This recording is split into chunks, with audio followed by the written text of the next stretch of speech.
The Empty House by Algernon Blackwood. Certain houses, like certain persons, manage somehow to proclaim at once their character for evil. In the case of the latter, no particular feature need betray them. They may boast an open countenance and an ingenuous smile, and yet a little of their company leaves the unalterable conviction that there is something radically amiss with their being, that they are evil. Willy-nilly, they seem to communicate an atmosphere of secret and wicked thoughts, which makes those in their immediate neighborhood shrink from them as from a thing diseased. And perhaps with houses the same principle is operative, and it is the aroma of evil deeds committed under a particular roof, long after the actual doers have passed away, that makes the goose flesh come and the hair rise. Something of the original passion of the evildoer and of the horror felt by his victim enters the heart of the innocent watcher, and he becomes suddenly conscious of tingling nerves, creeping skin, and a chilling of the blood. He is terror-stricken without apparent cause. There was manifestly nothing in the external appearance of this particular house to bear out the tales of the horror that was said to reign within. It was neither lonely nor unkempt. It stood crowded into a corner of the square, and looked exactly like the other houses on either side of it. It had the same number of windows as its neighbors, the same balcony overlooking the gardens, the same white steps leading up to the heavy black front door, and in the rear there was the same narrow strip of green, with neat box borders running up to the wall that divided it from the backs of the adjoining houses. Apparently, too, the number of chimney pots on the roof was the same, the breadth and angle of the eaves, and even the height of the dirty area railings. And yet this house in the square, that seemed precisely similar to its 50 ugly neighbors, was as a matter of fact entirely different, horribly different. Wherein lay this marked invisible difference is impossible to say.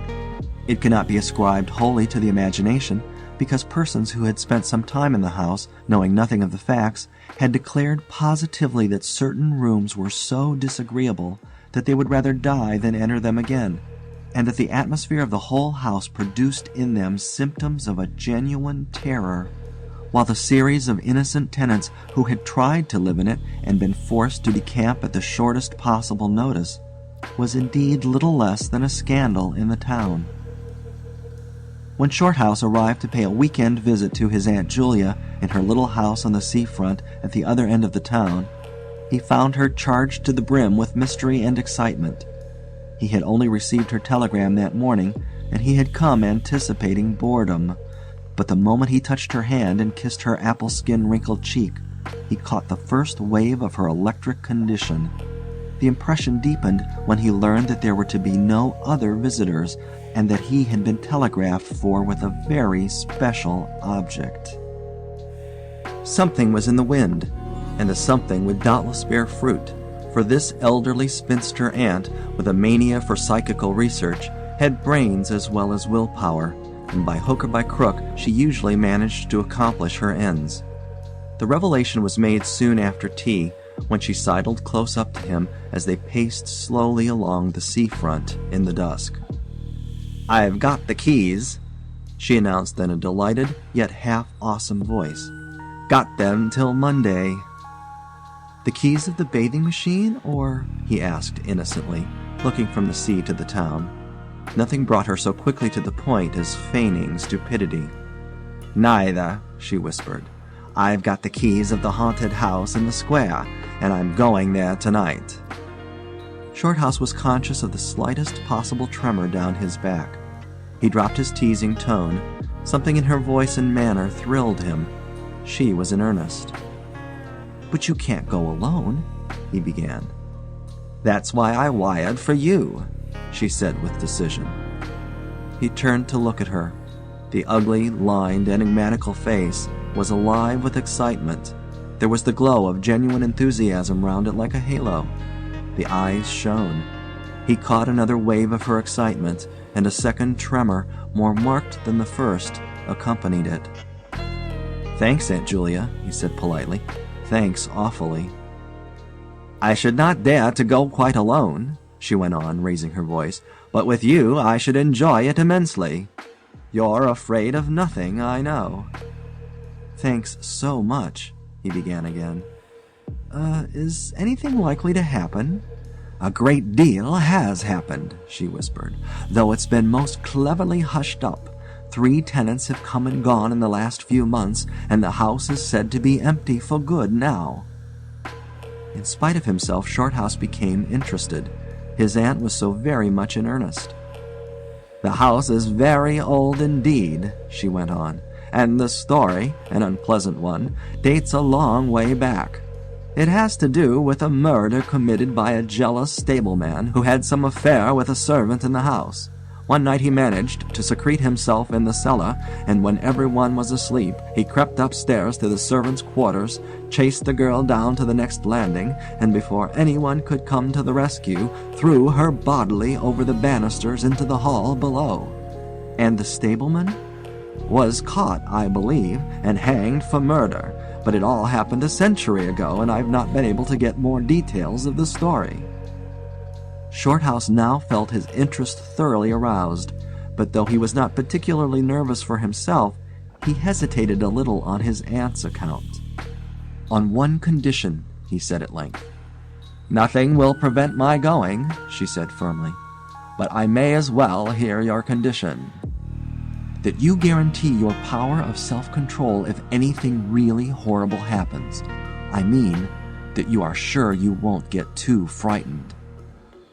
"Jim," she said scornfully, "I'm not young, I know, nor are my nerves, but with you I should be afraid of nothing in the world." This, of course, settled it, for Shorthouse had no pretensions to being other than a very ordinary young man, and an appeal to his vanity was irresistible. He agreed to go. Instinctively, by a sort of subconscious preparation, he kept himself and his forces well in hand the whole evening, compelling an accumulative reserve of control by that nameless inward process of gradually putting all the emotions away and turning the key upon them, a process difficult to describe, but wonderfully effective, as all men who have lived through severe trials of the inner man well understand. Later it stood him in good stead. But it was not until 10:30, when they stood in the hall, well in the glare of friendly lamps, and still surrounded by comforting human influences, that he had to make the first call upon this store of collected strength. For, once the door was closed, and he saw the deserted, silent street stretching away white in the moonlight before them, it came to him clearly that the real test that night would be in dealing with 2 fears instead of 1. He would have to carry his aunt's fear as well as his own, and as he glanced down at her sphinx-like countenance and realized that it might assume no pleasant aspect in a rush of real terror, he felt satisfied with only one thing in the whole adventure, that he had confidence in his own will and power to stand against any shock that might come. Slowly they walked along the empty streets of the town. A bright autumn moon silvered the roofs, casting deep shadows. There was no breath of wind, and the trees in the formal gardens by the seafront watched them silently as they passed along. To his aunt's occasional remarks, Shorthouse made no reply, realizing that she was simply surrounding herself with mental buffers, saying ordinary things to prevent herself thinking of extraordinary things. Few windows showed lights, and from scarcely a single chimney came smoke or sparks. Shorthouse had already begun to notice everything, even the smallest details. Presently they stopped at the street corner and looked up at the name on the side of the house full in the moonlight, and with one accord, but without remark, turned into the square and crossed over to the side of it that lay in shadow. "The number of the house is 13, whispered a voice at his side, and neither of them made the obvious reference, but passed across the broad sheet of moonlight and began to march up the pavement in silence. It was about halfway up the square that Shorthouse felt an arm slipped quietly but significantly into his own, and knew that their adventure had begun in earnest, and that his companion was already yielding imperceptibly to the influences against them. She needed support. A few minutes later they stopped before a tall, narrow house that rose before them into the night, ugly in shape and painted a dingy white. Shutterless windows without blinds stared down upon them, shining here and there in the moonlight. There were weather streaks in the wall and cracks in the paint, and the balcony bulged out from the first floor a little unnaturally. But beyond this generally forlorn appearance of an unoccupied house, there was nothing at first sight to single out this particular mansion for the evil character it had most certainly acquired. Taking a look over their shoulders to make sure they had not been followed, they went boldly up the steps and stood against the huge black door that fronted them forbiddingly. But the first wave of nervousness was now upon them, and Shorthouse fumbled a long time with the key before he could fit it into the lock at all. For a moment, if truth were told, they both hoped it would not open, for they were a prey to various unpleasant emotions as they stood there on the threshold of their ghostly adventure. Shorthouse, shuffling with the key and hampered by the steady weight on his arm, certainly felt the solemnity of the moment. It was as if the whole world, for all experience, seemed at that instant concentrated in his own consciousness, were listening to the grating noise of that key. A stray puff of wind wandering down the empty street woke a momentary rustling in the trees behind them, but otherwise this rattling of the key was the only sound audible. And at last it turned in the lock, and the heavy door swung open and revealed a yawning gulf of darkness beyond. With a last glance at the moonlit square, they passed quickly in, and the door slammed behind them with a roar that echoed prodigiously through empty halls and passages. But instantly, with the echoes, another sound made itself heard, and Aunt Julia leaned suddenly so heavily upon him that he had to take a step backwards to save himself from falling. A man had coughed close beside them, so close that it seemed they must have been actually by his side in the darkness. With the possibility of practical jokes in mind, Shorthouse at once swung his heavy stick in the direction of the sound, but it meant nothing more solid than air. He heard his aunt give a little gasp beside him. "There's someone here," she whispered. "I heard him." "Be quiet," he said sternly. "It was nothing but the noise of the front door."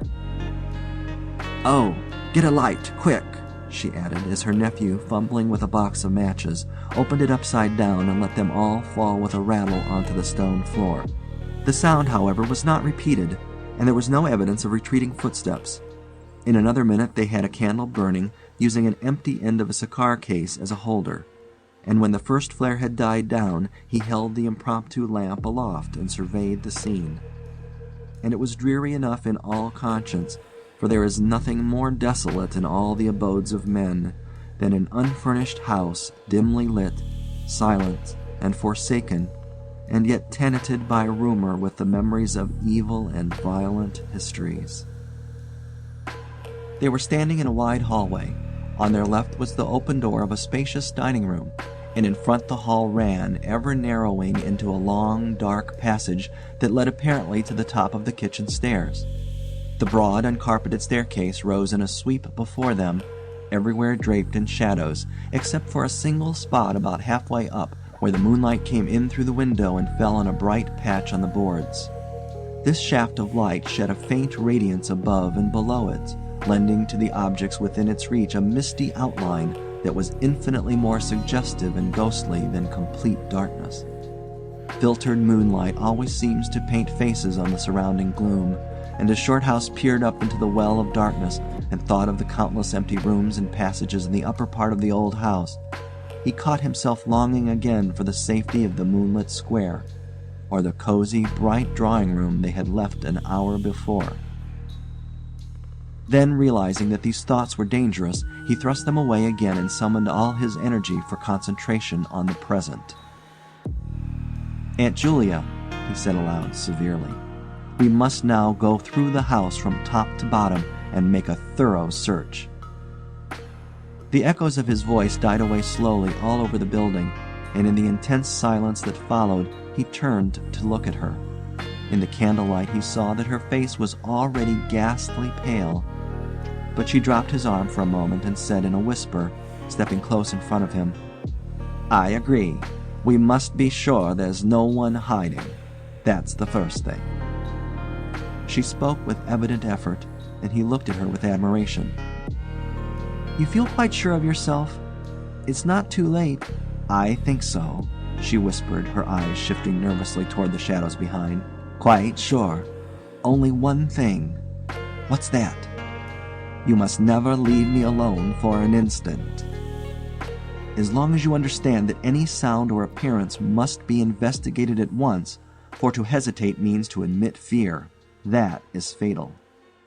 "Agreed," she said a little shakily, after a moment's hesitation. "I'll try." Arm in arm, Shorthouse holding the dripping candle and the stick, while his aunt carried the cloak over her shoulders, figures of utter comedy to all but themselves, they began a systematic search. Stealthily, walking on tiptoe and shading the candle lest it should betray their presence through the shutterless windows, they went first into the big dining room. There was not a stick of furniture to be seen. Bare walls, ugly mantelpieces, and empty grates stared at them.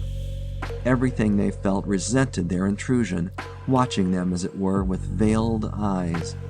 Whispers followed them. Shadows flitted noiselessly to right and left.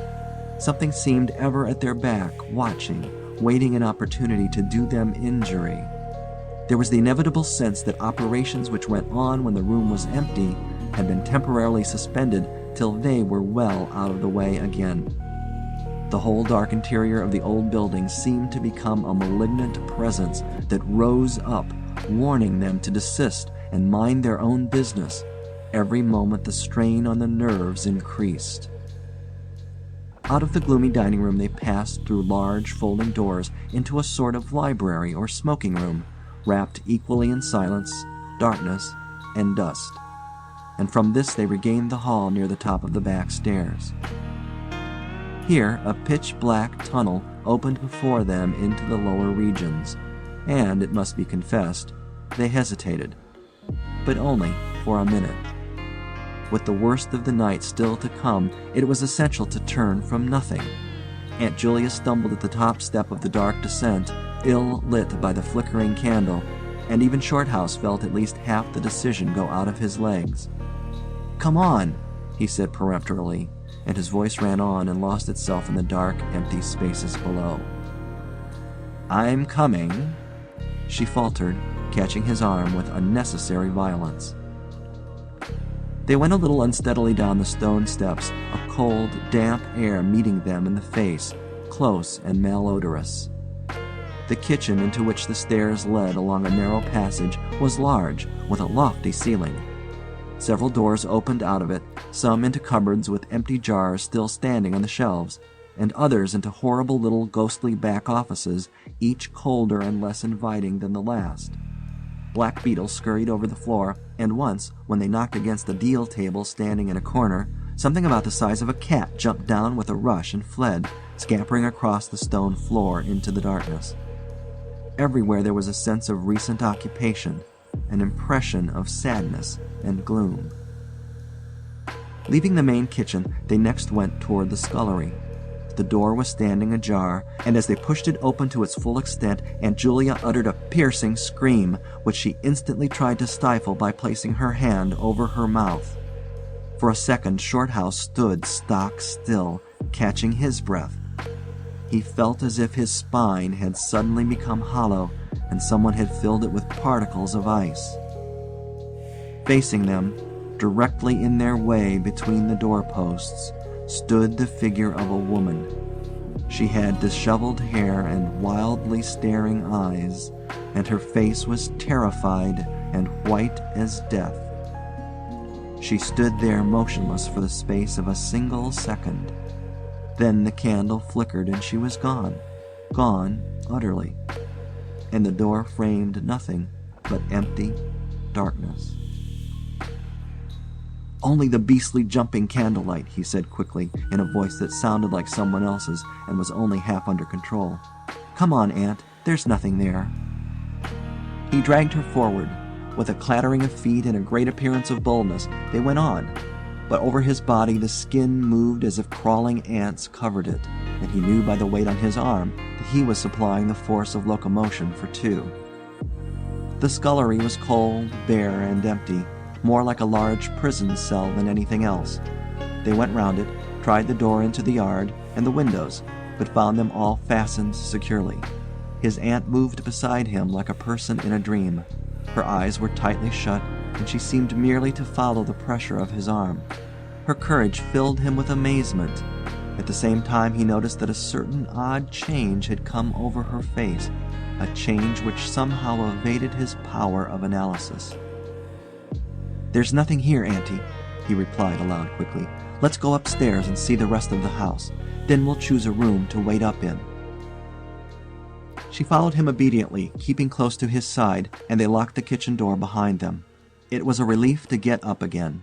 In the hall there was more light than before, for the moon had traveled a little further down the stairs. Cautiously they began to go up into the dark vault of the upper house, the boards creaking under their weight. On the first floor they found the large double drawing rooms, a search of which revealed nothing. Here also was no sign of furniture or recent occupancy, nothing but dust and neglect and shadows. They opened the big folding doors between front and back drawing rooms, and then came out again to the landing and went on upstairs.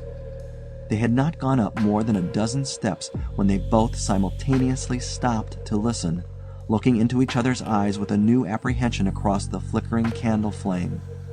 From the room they had left hardly 10 seconds before came the sound of doors quietly closing. It was beyond all question they heard the booming noise that accompanies the shutting of heavy doors, followed by the sharp catching of the latch. "We must go back and see," said Shorthouse briefly, in a low tone, and turning to go downstairs again. Somehow she managed to drag after him, her feet catching in her dress, her face livid. When they entered the front drawing room it was plain that the folding doors had been closed half a minute before. Without hesitation Shorthouse opened them. He almost expected to see someone facing him in the back room, but only darkness and cold air met him. They went through both rooms, finding nothing unusual.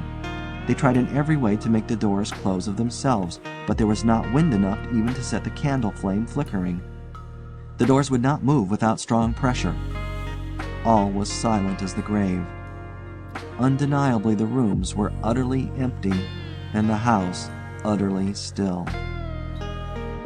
"It's beginning," whispered a voice at his elbow, which he hardly recognized as his aunt's. He nodded acquiescence, taking out his watch to note the time. It was 15 minutes before midnight. He made the entry of exactly what had occurred in his notebook, setting the candle in its case upon the floor in order to do so. It took a moment or two to balance it safely against the wall. Aunt Julia always declared that at this moment she was not actually watching him, but had turned her head towards the inner room, where she fancied she heard something moving. But at any rate both positively agreed that there came a sound of rushing feet, heavy and very swift, and the next instant the candle was out. But to Shorthouse himself had come more than this, and he has always thanked his fortunate stars that it came to him alone and not to his aunt too. For, as he rose from the stooping position of balancing the candle, and before it was actually extinguished, a face thrust itself forward so close to his own that he could almost have touched it with his lips. It was a face working with passion, a man's face, dark, with thick features and angry, savage eyes. It belonged to a common man, and it was evil in its ordinary, normal expression, no doubt, but as he saw it, alive with intense, aggressive emotion, it was a malignant and terrible human countenance. There was no movement of the air, nothing but the sound of rushing feet, stockinged or muffled feet, the apparition of the face, and the almost simultaneous extinguishing of the candle. In spite of himself, Shorthouse uttered a little cry, nearly losing his balance as his aunt clung to him with her whole weight in one moment of real, uncontrollable terror. She made no sound, but simply seized him bodily. Fortunately, however, she had seen nothing, but had only heard the rushing feet, for her control returned almost at once, and he was able to disentangle himself and strike a match. The shadows ran away on all sides before the glare, and his aunt stooped down and groped for the cigar case with the precious candle. Then they discovered that the candle had not been blown out at all. It had been crushed out. The wick was pressed down into the wax, which was flattened as if by some smooth, heavy instrument. How his companion so quickly overcame her terror, Shorthouse never properly understood. But his admiration for her self-control increased tenfold, and at the same time served to feed his own dying flame, for which he was undeniably grateful. Equally inexplicable to him was the evidence of physical force they had just witnessed. He at once suppressed the memory of stories he had heard of physical mediums and their dangerous phenomena. For if these were true, and either his aunt or himself was unwittingly a physical medium, it meant that they were simply aiding to focus the forces of a haunted house already charged to the brim. It was like walking with unprotected lamps among uncovered stores of gunpowder. So, with as little reflection as possible, he simply relit the candle and went up to the next floor. The arm in his trembled, it is true, and his own tread was often uncertain, but they went on with thoroughness, and after a search revealing nothing, they climbed the last flight of stairs to the top floor of all. Here they found a perfect nest of small servants' rooms, with broken pieces of furniture, dirty cane-bottomed chairs, chests of drawers, cracked mirrors, and decrepit bedsteads. The rooms had low sloping ceilings already hung here and there with cobwebs, small windows, and badly plastered walls, a depressing and dismal region which they were glad to leave behind. It was on the stroke of midnight when they entered a small room on the third floor, close to the top of the stairs, and arranged to make themselves comfortable for the remainder of their adventure. It was absolutely bare, and was said to be the room, then used as a clothes closet, into which the infuriated groom had chased his victim and finally caught her. Outside, across the narrow landing, began the stairs leading up to the floor above, and the servants' quarters where they had just searched. In spite of the chilliness of the night, there was something in the air of this room that cried for an open window. But there was more than this. Shorthouse could only describe it by saying that he felt less master of himself here than in any other part of the house. There was something that acted directly on the nerves, tiring the resolution, and feebling the will. He was conscious of this result before he had been in the room 5 minutes, and it was in the short time they stayed there that he suffered the wholesale depletion of his vital forces, which was for himself the chief horror of the whole experience. They put the candle on the floor of the cupboard, leaving the door a few inches ajar, so that there was no glare to confuse the eyes, and no shadow to shift about on walls and ceiling. Then they spread the cloak on the floor and sat down to wait, with their backs against the wall. Shorthouse was within 2 feet of the door onto the landing. His position commanded a good view of the main staircase leading down into the darkness, and also of the beginning of the servants' stairs going to the floor above. The heavy stick lay beside him within easy reach. The moon was now high above the house. Through the open window they could see the comforting stars like friendly eyes watching in the sky. One by one the clocks of the town struck midnight, and when the sounds died away, the deep silence of a windless night fell again over everything. Only the boom of the sea, far away and lugubrious, filled the air with hollow murmurs. Inside the house the silence became awful. Awful, he thought, because any minute now it might be broken by sounds portending terror. The strain of waiting told more and more severely on the nerves. They talked in whispers when they talked at all, for their voices aloud sounded queer and unnatural. A chilliness, not altogether due to the night air, invaded the room and made them cold.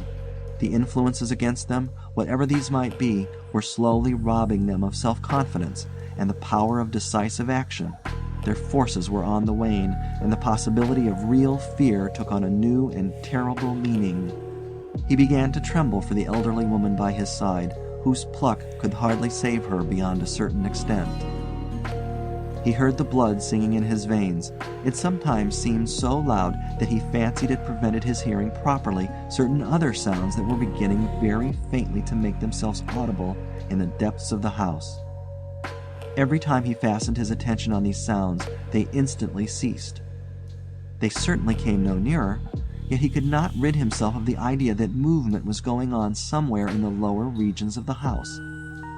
The drawing-room floor, where the doors had been so strangely closed, seemed too near. The sounds were further off than that. He thought of the great kitchen, with the scurrying black beetles, and of the dismal little scullery, but somehow or other they did not seem to come from there either. Surely they were not outside the house. Then suddenly the truth flashed into his mind, and for the space of a minute he felt as if his blood had stopped flowing and turned to ice. The sounds were not downstairs at all. They were upstairs. Upstairs somewhere among those horrid, gloomy little servants' rooms with their bits of broken furniture, low ceilings, and cramped windows. Upstairs where the victim had first been disturbed and stalked to her death. And the moment he discovered where the sounds were, he began to hear them more clearly. It was the sound of feet moving stealthily along the passage overhead, in and out among the rooms, and past the furniture. He turned quickly to steal a glance at the motionless figure seated beside him, to note whether she had shared his discovery. The faint candlelight coming through the crack in the cupboard door threw her strongly marked face into vivid relief against the white of the wall. But it was something else that made him catch his breath and stare again. An extraordinary something had come into her face and seemed to spread over her features like a mask. It smoothed out the deep lines and drew the skin everywhere a little tighter so that the wrinkles disappeared. It brought into the face, with the sole exception of the old eyes, an appearance of youth and almost of childhood. He stared in speechless amazement that was dangerously near to horror. It was his aunt's face indeed, but it was her face of 40 years ago, the vacant, innocent face of a girl. He had heard stories of that strange effect of terror which could wipe a human countenance clean of other emotions, obliterating all previous expressions. But he had never realized that it could be literally true, or could mean anything so simply horrible as what he now saw. For the dreadful signature of overmastering fear was written plainly in that utter vacancy of the girlish face behind him. And when, feeling his intense gaze, she turned to look at him, he instinctively closed his eyes tightly to shut out the sight. Yet when he turned a minute later, his feelings well in hand, he saw to his intense relief another expression. His aunt was smiling, and though the face was deathly white, the awful veil had lifted and the normal look was returning. "Anything wrong?" was all he could think of to say at the moment, and the answer was eloquent, coming from such a woman. "I felt cold and a little frightened," she whispered. He offered to close the window, but she seized hold of him and begged him not to leave her side even for an instant. "It's upstairs, I know," she whispered with an odd half-laugh, "but I can't possibly go up." But Shorthouse thought otherwise, knowing that in action lay their best hope of self-control. He took the brandy flask and poured out a glass of neat spirit, stiff enough to help anybody over anything. She swallowed it with a little shiver. His only idea now was to get out of the house before her collapse became inevitable, but this could not safely be done by turning tail and running from the enemy. Inaction was no longer possible. Every minute he was growing less master of himself, and desperate aggressive measures were imperative without further delay. Moreover, the action must be taken towards the enemy, not away from it. The climax, if necessary and unavoidable, would have to be faced boldly. He could do it now, but in 10 minutes he might not have the force left to act for himself, much less for both. Upstairs the sounds were meanwhile becoming louder and closer, accompanied by occasional creaking of the boards. Someone was moving stealthily about, stumbling now and then awkwardly against the furniture. Waiting a few moments to allow the tremendous dose of spirits to produce its effect, and knowing this would last but a short time under the circumstances, Shorthouse then quietly got on his feet, saying in a determined voice, "Now, Aunt Julia, we'll go upstairs and find out what all this noise is about. You must come too. It's what we agreed." He picked up his stick and went to the cupboard for the candle. A limp form rose shakily beside him, breathing hard, and he heard a voice say very faintly something about being ready to come. The woman's courage amazed him. It was so much greater than his own, and as they advanced, holding aloft the dripping candle, some subtle force exhaled from this trembling, white-faced old woman at his side that was the true source of his inspiration. It held something really great that shamed him and gave him the support without which he would have proved far less equal to the occasion. They crossed the dark landing, avoiding with their eyes the deep black space over the banisters.